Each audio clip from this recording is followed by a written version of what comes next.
we're gonna correct the exposure. First, add another node before the LUT node, because it was a correction. It should happen before the conversion LUT. It does not really matter if you place the balance or the exposure correction node first. I always place the balance node first because that just makes it more easy to find if I do it the same every time.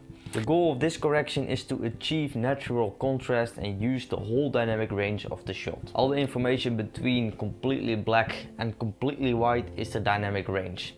Better cameras have better dynamic range and can see more information in the highlights and in the shadows at the same time. There are many ways to improve dynamic range. For instance, some cameras do better if you under or overexpose the image, or you can, for instance, shoot in log, and that will generally also make the dynamic range a bit better. So if you look closely at the color wheels, and specifically the top right corner, you can see, well, little icons. These icons stand for the normal color wheels or the log color wheels. These different kinds of color wheels affect the image differently. In the correction phase, we use the log color wheels. So select the log color wheels. Is your image clearly over or underexposed? Well, change that using the offset. The offset changes the exposure of the whole shot. When you use the sliders, you can see the little white part around the wheel move. This indicates how much you added or subtracted from the shot. Finally, the sun is going away a bit, so I can pull this up.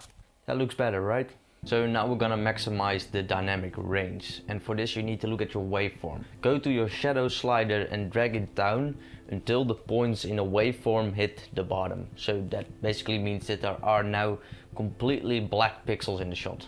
Do the same for the highlights. So go to the highlight slider, pull the highlights up until some pixels hit white. Now you are utilizing the whole dynamic range of the shot, and you have also added a lot of contrast. This method always works unless there are no completely black or completely white pixels in the shot, because then you would have made something that is, well, gray, completely white. In my shot there are obviously things that are completely white, like the sun right there.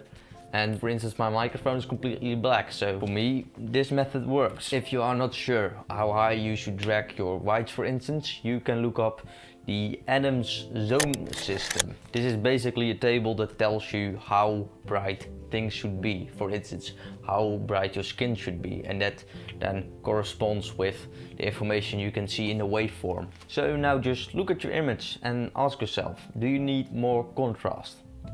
Do you? Well, if you do, add it. Above the color wheels you can see a little number that represents the contrast. Just drag it to the right or to the left if you want to add more or reduce the contrast, and just do this until you think it looks natural. The goal of this step is not to make it look the way you want the end product to look, okay? It is just to make it look like real life, so don't add way too much. I know I did that in the beginning because I thought it looked good, but you should do that in the next step.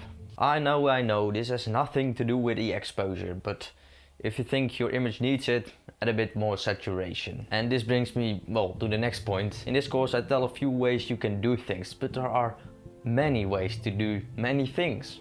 So just experiment. Try to understand how this works and how other professionals do it. But if you do understand that, you understand the rules, you can break them. So have fun with that. Congratulations, you have officially corrected the shot. So now we can move on to the more fun stuff. Color grading.